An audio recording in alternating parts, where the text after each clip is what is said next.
प्रिय दर्शकों, पाठकों, आज की हिंदी की सभा में आप सभी का बहुत-बहुत स्वागत है।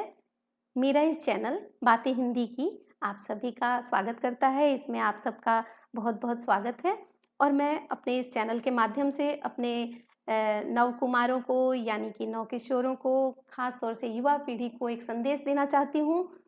बातें हिंदी की से मुझे कहना है कि हमारे दर्शक, हमारे जो श्रोता, आजकल के नवीन पीढ़ी जो हिंदी पढ़ने से कतराती है, हिंदी पढ़ने से पीछे हटती है, उसे मैं हिंदी की ऊंचाई से परिचित कराना चाहती हूँ। हिंदी कितनी ऊंचाई पर स्थापित हो गई है, यह मेरा संदेश है और ये एक संदेश वीडियो है जिसको कि मैं अपने नवकिशोरों को सुनाना चाहती हूँ। तो प्रिय दर्शकों, देखिए, जैसा कि मैंने अभी-अभी बताया कि हिंदी नित नए आयामों पर जा रही है और साथ में किसे लेकर के? अपनी अन्य बहनों को, यानी कि अन्य भारतीय भाषाओं को अपने साथ लेकर के उनका हाथ थामे इंटरनेट के सभी पायदानों पर अपने कौशल की सुषमा बिखेर रही है। है ना? अभी आपको मैं उसके दर्शन भी कराती हूँ कि किस तरह से इंटरनेट के सभी पायदानों पर हमारी हिंदी विराजमान है, हमारी हिंदी शोभित है। परंतु इस नवीनता में भी हिंदी ने अपने वास्तविक स्वरूप को नहीं खोया है। दर्शकों, नवकिशोरों, खास तौर से मुझे आपको यह संदेश देना है कि अपनी जड़ से, अपनी मिट्टी से हमेशा जुड़े रहना चाहिए, अपनी संस्कृति से हमेशा जुड़े रहना चाहिए, उसका सम्मान करना चाहिए। तो इस क्रम में मैं बता रही हूँ कि हिंदी कहाँ तक पहुँच गई है, किस ऊंचाई तक पहुँच गई है। आप सोचते हैं कि हिंदी में बात करने से हमें सम्मान नहीं मिलेगा, हमें कोई हमारी बात नहीं सुनेगा, लेकिन बिल्कुल नहीं। आप हिंदी में बोलिए, तो आप हिंदी ठीक से बोलना तो सीखिए, उसके लिए मैंने ये वीडियो बनाया है। तो देखिए, आज जो हिंदी है ना, अपने वास्तविक स्वरूप में किस तरह से इंटरनेट पर भी अपना परचम लहरा रही है, इसके लिए मैं आपको बताना चाहती हूँ कि हिंदी के पाठकों के लिए ये एक बहुत ही सम्मान का विषय है और इसे और निरंतर ऊंचाई पर पहुंचाना हम पाठकों का कर्तव्य है।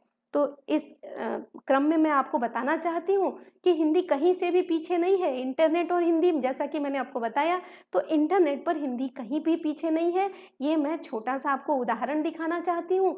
उसके बाद मैं आपको बता रही हूँ कि किस तरह से ये जन जन की प्रिय भाषा बनकर देश विदेश में स्थापित होगी और यह हमारा लक्ष्य है।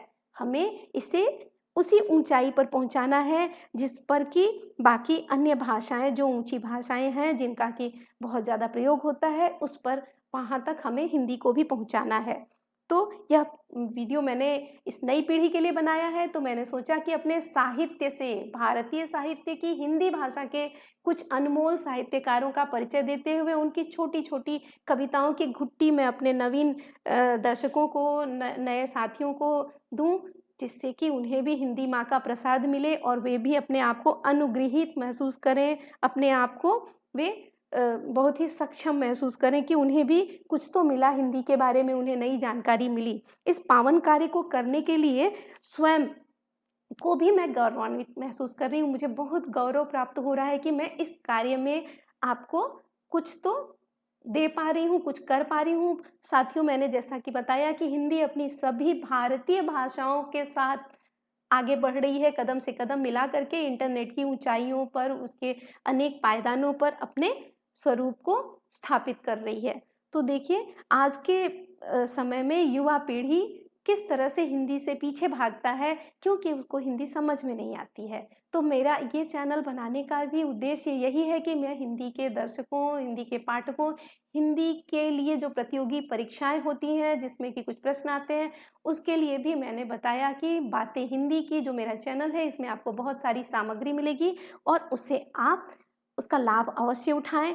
तो मैंने जैसा कि कहा था कि मैं आज के इस भाग में हिंदी की गरिमा बताते हुए, हिंदी के बारे में, हिंदी के साहित्यकारों के बारे में बताते हुए एक छोटी-सी कविता प्रस्तुत कर रही हूँ, जो आपके बहुत ही महान और बड़े ही सजीव लेखक और कवि अयोध्या सिंह उपाध्याय हरिऔध जी की है।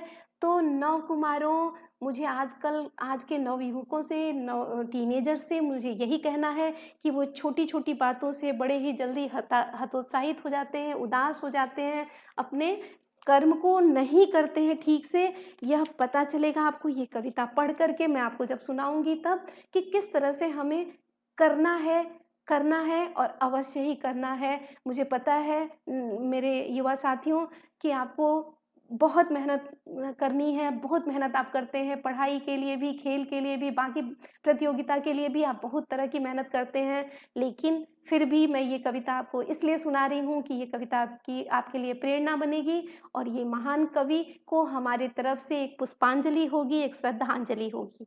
तो इसे आप सुने और इसका लाभ उठाएं। और जब भी आप निराश हों तो ये कर्मवीर की ये कविता, ये हरिऔध जी की ये कविता आप अवश्य ही पढ़ लें। मुझे ये कविता बड़ी ही प्रेरणा देने वाली लगी, इसीलिए मैं आपको साझा कर रही हूँ।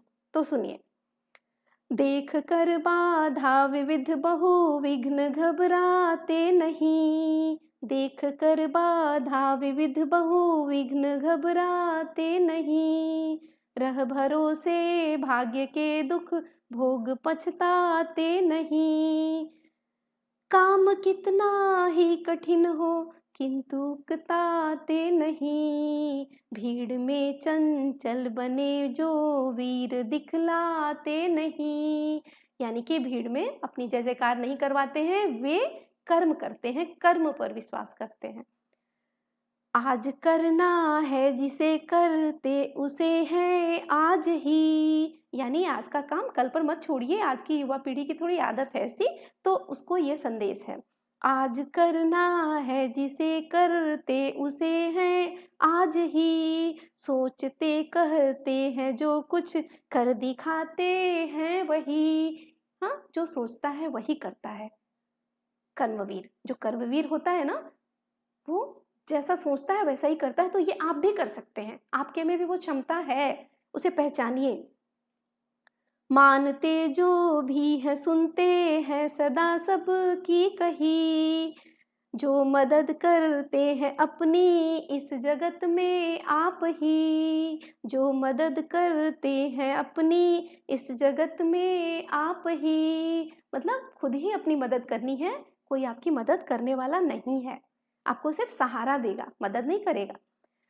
भूल कर वे दूसरों का मुंह कभी तकते नहीं, भूल कर वे दूसरों का मुंह कभी तकते नहीं, कौन ऐसा काम है वे कर जिसे सकते नहीं, कौन ऐसा काम है वे कर जिसे सकते नहीं। तो कर्मवीर वैसे होते हैं जो कौन सा ऐसा कार्य है जो नहीं कर सकते, वे सब कुछ कर सकते हैं। ऐसा आपके लिए ये प्रेरणा है। इनकी कविता को अपनी प्रेरणा बनाइए और अपने पथ पर आगे बढ़िए। आपको जो लक्ष्य चाहिए उसे प्राप्त कीजिए और इनकी कविता को हमेशा अपने ध्यान में रखिए। जब आप निराश होइए तो अवश्य ही याद कीजिए। तो हाँ, युवा पीढ़ी को मुझे ये संदेश देना था कि आप अपने साहित्य से अवश्य जुड़ें। अपने साहित्य से जुड़ेंगे तब आपके विचार जो है ना उच्च से उच्चतम होते जाएंगे। अगर आपको लिटरेचर का नॉलेज होगा, आप अच्छी अच्छी किताबें पढ़ेंगे, तो दर्शकों, पाठकों, आप खुद देख रहे होंगे कि जब हम कुछ अच्छी चीज़ पढ़ लेते हैं तो हमारे विचारों में भी वो चीज़ आ जाता है। तो इसके लिए आपको इस चैनल पर बहुत सारी जानकारी मिलेगी, बहुत सारी सामग्री मैंने जुटा के रखी है आपके लिए, आपकी प्रतियोगिता के लिए भी। व्याकरण से संबंधित मैं कुछ वीडियो बना रही हूँ जिसमें व्याकरण की छोटी छोटी चीज़ों को मैंने बहुत ध्यान से रखा है, ताकि आप कहीं पर भी उठते बैठते अपने मोबाइल में इस चीज़ को देख लेंगे और आपको अधिक से अधिक पुस्तकें खरीदने की आवश्यकता नहीं होगी।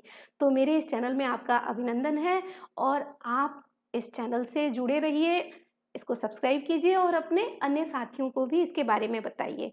नेक्स्ट वीडियो मैं जल्दी ही युवा पीढ़ी को एक और प्रेरणा स्वरूप ला के रखूँगी।